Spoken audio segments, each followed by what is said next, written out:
K express news, ಇದು ಜನಸಾಮಾನ್ಯರ ಧ್ವನಿ.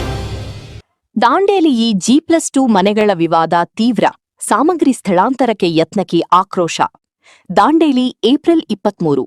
ಪ್ರಧಾನಮಂತ್ರಿ ಆವಾಸ್ ಯೋಜನೆಯಡಿ ನಿರ್ಮಾಣಗೊಳ್ಳುತ್ತಿರುವ G+2 ಮನೆಗಳ ಹಂಚಿಕೆ ವಿಳಂಬದ ವಿರುದ್ಧ ಈಗಾಗಲೇ ಭಾರೀ ಪ್ರತಿಭಟನೆ ನಡೆದಿರುವ ಹಿನ್ನೆಲೆ ಏಪ್ರಿಲ್ 22ರಂದು ಮತ್ತೊಂದು ವಿವಾದ ಉಂಟಾಗಿ ಪರಿಸ್ಥಿತಿ ಮತ್ತಷ್ಟು ಉದ್ವಿಗ್ನಗೊಂಡಿದೆ.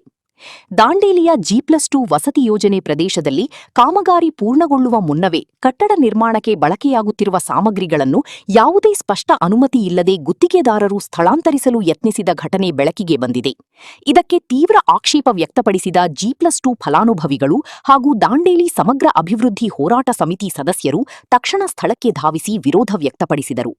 ಕಾಮಗಾರಿ ಇನ್ನೂ ಪೂರ್ಣಗೊಂಡಿಲ್ಲ.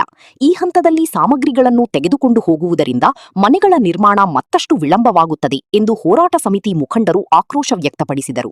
ಫಲಾನುಭವಿಗಳ ಪ್ರಕಾರ ಮನೆಗಳ ಹಂಚಿಕೆ ವಿಳಂಬ, ಮೂಲಭೂತ ಸೌಕರ್ಯಗಳ ಕೊರತೆ ಹಾಗೂ ಬ್ಯಾಂಕ್ ಸಾಲ ಸಿಗದ ಸಮಸ್ಯೆಗಳ ನಡುವೆ ಇಂತಹ ಕ್ರಮಗಳು ಮತ್ತಷ್ಟು ಸಂಕಷ್ಟ ಉಂಟುಮಾಡುತ್ತಿವೆ.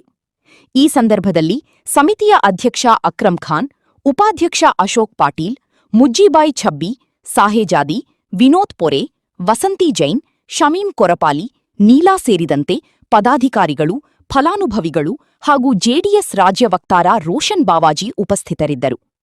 ಇದಕ್ಕೂ ಮುನ್ನ ಏಪ್ರಿಲ್ 8, 2026ರಂದು ಜಿಲ್ಲಾಧಿಕಾರಿಗಳ ಕಚೇರಿ ಎದುರು ಸಮಗ್ರ ಹೋರಾಟ ಸಮಿತಿ ಪದಾಧಿಕಾರಿಗಳು ಹಾಗೂ G+2 ಮನೆಗಳ ಫಲಾನುಭವಿಗಳು ಪ್ರತಿಭಟನೆ ನಡೆಸಿದ ವೇಳೆ ಜಿಲ್ಲಾಧಿಕಾರಿಗಳು 1 ವಾರದೊಳಗೆ ಭೇಟಿ ಕೊಟ್ಟು ಸಮಸ್ಯೆಗಳ ಕುರಿತು ವಿಚಾರಣೆ ನಡೆಸುವುದಾಗಿ ಭರವಸೆ ನೀಡಿದ್ದರು. ಆದರೆ ಆ ಭರವಸೆ ಈವರೆಗೆ ಈಡೇರದಿರುವುದರಿಂದ ಫಲಾನುಭವಿಗಳ ಅಸಮಾಧಾನ ಮತ್ತಷ್ಟು ಹೆಚ್ಚಾಗಿದೆ. ದಾಂಡೇಲಿ ಸಮಗ್ರ ಅಭಿವೃದ್ಧಿ ಹೋರಾಟ ಸಮಿತಿ ಸ್ಪಷ್ಟವಾಗಿ ಎಚ್ಚರಿಕೆ ನೀಡಿದ್ದು, ಕಾಮಗಾರಿ ಸಂಪೂರ್ಣ ಮುಗಿಯುವವರೆಗೂ ಯಾವುದೇ ಕಟ್ಟಡ ಸಾಮಗ್ರಿಗಳನ್ನು ಸ್ಥಳದಿಂದ ತೆಗೆದುಕೊಂಡು ಹೋಗಬಾರದು ಎಂದು ಒತ್ತಾಯಿಸಿದೆ. ಅಧಿಕಾರಿಗಳು ತಕ್ಷಣ ಮಧ್ಯಪ್ರವೇಶಿಸಿ ಕ್ರಮ ಕೈಗೊಳ್ಳಬೇಕೆಂದು ಆಗ್ರಹಿಸಲಾಗಿದೆ.